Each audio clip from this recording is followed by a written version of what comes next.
Il n'y a plus de lieu safe, en fait. Je pense que c'est ça qui... La drogue, par exemple, elle a toujours existé, la drogue. Mais aujourd'hui, on voit bien que le moins de petites bourgades de ruralité, ils connaissent la coke, le cannabis. C'est ça qui change. Avant, la drogue, c'était les grandes villes, c'était le métro. Ça s'est généralisé. C'est plus que dans les endroits où on cherchait le problème. Aujourd'hui, n'importe où, vous vous dites, je peux tomber sur un voleur. Le ministre de la Justice qui était l'invité de la chaîne YouTube Legend, YouTube Légende. Il n'y a plus de lieu safe, autrement dit de lieu sûr aujourd'hui dans le pays. D'accord avec Gérald Darmanin, vous venez en parler au 32-16. Alors ce constat qui est fait quand même régulièrement dans les grandes gueules, il est surprenant dans la bouche de celui qui a été ministre de l'Intérieur pendant 4 ans. Parce que, alors d'ailleurs, c'est ce que le Rassemblement National a fait tout de suite en disant, bah oui, mais il a été ministre, voilà, il n'a rien fait, et donc il fait le constat que la France est plus violente qu'avant. C'est peut-être parce que c'est son bilan. Alors on peut voir les choses comme ça, ou au contraire, on peut dire que c'est plutôt bien qu'un homme politique ne se cache pas derrière son petit doigt, et puis il dit les choses telles qu'on les voit, nous, chaque jour, dans les grandes gueules. C'est qu'effectivement, aujourd'hui, le trafic de drogue, c'est aussi dans les petits villages. Il y a des points de deal, on en parlait hier même dans une petite ville de Gironde. Il y a des points de deal un peu partout. C'est vrai aussi qu'on s'interroge sur ces gens qui, tout d'un coup, pètent un plomb avec un poignard et s'en prennent à d'autres. L'école n'est plus un lieu sûr aujourd'hui. Voilà, on s'interroge sur l'école qui n'est plus un sanctuaire. Et lui, il va plus loin, puisque Darmanin, il parle de l'évolution de la violence dans les sociétés occidentales. Donc, il fait un constat plus global. Est-ce qu'il a raison de le faire? Est-ce que vous le partagez? Et est-ce que c'est aussi son échec? 32-16 pour le dire aux grandes gueules, il n'y a plus de lieu sûr aujourd'hui dans le pays. Bah tiens, monsieur de la Bourgade, là, monsieur Didier Giraud, qu'est-ce que tu es d'accord avec le constat de Darmanin? Je partage un peu son constat. Après, le milieu rural est aussi gangréné par quelque chose qui est peut-être un peu nouveau. C'est le cannabis, c'est la drogue, quoi. C'est des dealers qui rachètent des maisons un peu isolées pour se retrouver un peu tranquillos, pour certains cas produire aussi. On a vu fleurir de ça et là quelques entrepôts désaffectés où il y avait de la lumière tout le temps, et puis quand tu vas gratter, en fait c'était des lieux de production de cannabis. Je pense que c'est ça le vrai fait nouveau, parce que quand on dit délinquance et puis qu'on regarde la presse écrite d'il y a 100 ans, les meurtres, ce qui s'appelait les vols à la roulotte, c'était quelque chose de courant, qui était beaucoup moins médiatisé, mais qui existait en milieu rural. Et je pense que l'élément nouveau, c'est la drogue, c'est le cannabis. C'est la délinquance, la criminalité liée à la drogue. Pour moi, c'est ça qui aujourd'hui est en train de changer sur le milieu rural. Il y a aussi, après, le phénomène des petites villes, de bandes, de cités, d'ensauvagement, de bagnoles brûlées, tu vois. Ça, c'était plutôt dans les grandes villes et ça vient dans les petites villes. Après, quel est le lien avec la drogue? Enfin, moi, je suis pas un expert pour analyser qu'est-ce qui a changé par rapport à ça. Ce qui est sûr, c'est que Darmanin, il fait des constats, mais c'était un peu temps de faire des constats quand tu étais 7 ans ministre de la... 4 ans. 4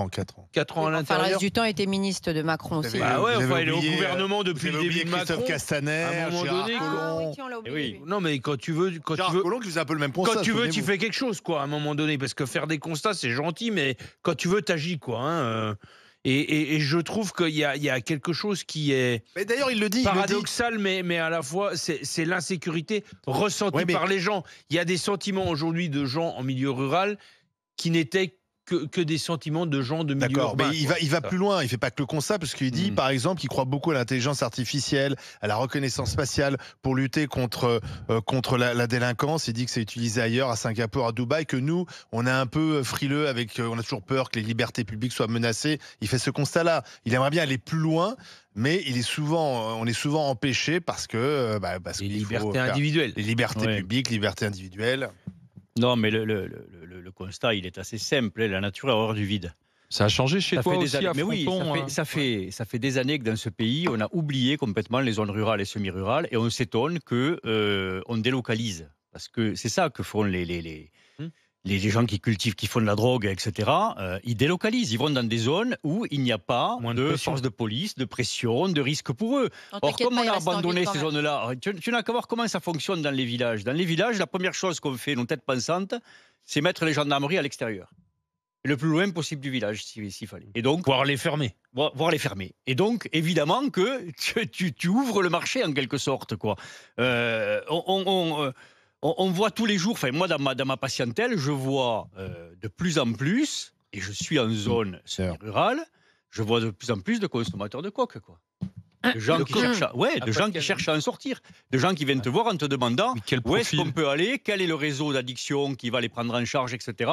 Parce que ça fait des mois et des mois qu'ils consomment de la coke. Or, ils habitent dans des zones semi-rurales. On ne le voyait pas, ça, auparavant. Donc, ça veut dire que le marché est en train de prendre des zones entières du territoire qu'il n'avait pas pris auparavant. Et on en revient toujours au même problème. Pays surfiscalisé où, globalement, on ne sait pas où passe le pognon des impôts. Mais attendez, moi Il n'y a pas aussi un problème d'autorité parce que hier on parlait de l'élu et je parle de ça parce que je voudrais en parler d'Anthony Roland. Tu sais, cet élu qui a été agressé en Gironde, eh bien on vient d'apprendre que 4 personnes dont 2 mineurs sont en garde à vue. Là c'est pas la drogue. C'est pas la drogue, c'est simplement un élu. Enfin d'ailleurs, je pense je suis pas sûr comme élu. C'est pas la drogue. Non, il faisait du rodéo sauvage. C'était des rodéos sauvages. Ouais, enfin c'est un lieu aussi où ça trafique quoi. Non, mais les gendarmes ils font le job si tu veux. Mais à un moment les lignes sont dépassées. Est-ce qu'il n'y a pas aussi un problème d'autorité générale? Je crois que, attention, alors, les narcotrafics s'étend partout, les consommateurs aussi. Aucune action de santé publique pour lutter contre la banalisation de la drogue. Mais c'est normal. Pendant des années, on nous a expliqué que le cannabis, c'est gentil, c'est mignon, c'est rigolo, c'est festif. Donc voilà, je vois pas pourquoi on passerait pas à la coke. La coke aussi, ça doit être festif. Tout est festif. L'ecstasy, c'est festif. Tout est festif. De toute façon, maintenant, c'est bien simple. Tout est festif. Il faut aller se foutre la tête à l'envers parce que sinon, le monde est trop dur. Donc de toute façon, avec le discours qui a été tenu par une certaine élite parisienne, dont on a fini par voir d'ailleurs dans quel état ils se mettaient, et c'est pas glorieux quand on voit comment finissent des palmades et d'autres. Franchement, on se dit que c'est pas si festif que ça. Et pourtant, ils ont l'air de s'être bien amusés. Donc la situation, le narcotrafic, c'est une chose. Mais j'ai une pensée effectivement pour Anthony Roland, cet élu de Gauriaguet, qui s'est pris des coups mais terribles. Il aurait pu y laisser sa vie.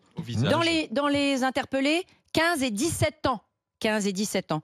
J'ai hâte. Et j'aimerais beaucoup que les médias aient le suivi, police-justice, c'est-à-dire qu'on y revienne 1 mois, 2 mois, 6 mois après et qu'on regarde où ils sont tout cela. Parce que toute la clique de tout ce dont on parle ici et dans les médias, un mineur qui a fait ci, un mineur qui a fait ça, puis après on oublie dans les limbes de l'info en continu. Où on ne sait pas d'ailleurs.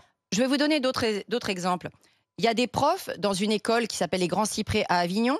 Alors eux, ils ont reçu des mails qui allait leur annoncer, écrit dans un français très approximatif, qu'on allait leur faire la même chose que Samuel Paty, parce qu'ils avaient refusé de faire sauter de classe un élève. Autre exemple, donc là on n'est pas dans les narcotrafiquants. Je vais vous donner un autre exemple. On a parlé là du kidnapping d'un monsieur qui était le père, voilà, de quelqu'un qui avait fait de l'argent dans la crypto-monnaie. Voilà, la crypto-monnaie. Et j'entendais un journaliste dire oui, alors vous vous rendez compte, ils lui ont coupé un doigt, etc. Mais il y a à peine 1 mois, dans une ville à côté de Versailles, une dame de 70 ans, cambriolage dans sa maison, ils lui ont coupé le doigt, les cambrioleurs, pour lui voler sa bague. On était il y a 1 mois dans une petite ville à côté de Versailles. C'est pas, voilà, ils sont rentrés, ils ont voulu la voler, on ne sait pas pourquoi, ils lui ont coupé le doigt. On ne parle pas d'elle, hein. On nous a parlé du kidnapping du Bitcoin, il n'y a pas de problème, mais le journaliste avait l'air d'être étonné qu'on coupe des doigts. Non, apparemment, ça devient fréquent qu'un cambrioleur se vienne te couper un doigt. On a coupé le doigt du baron en paix il y a 40 ans. Oui, mais là, c'était le baron en pain. Ça s'est toujours fait. Là, oui, mais c'est le baron en pain. Mais là, c'est la petite dame de 70 ans dans son petit pavillon. La violence dans les cambriolages a toujours eu lieu. Non, le baron en pain, c'était pas un cambriolage déjà, c'était un kidnapping. On est d'accord. Et on lui avait coupé le doigt pour démontrer que la violence à l'égard des personnes âgées, etc., je ne pense pas qu'elle soit plus nombreuse aujourd'hui. Elle a toujours existé. Les sauvages, ils ont toujours existé. Les barbares, ils ont toujours existé.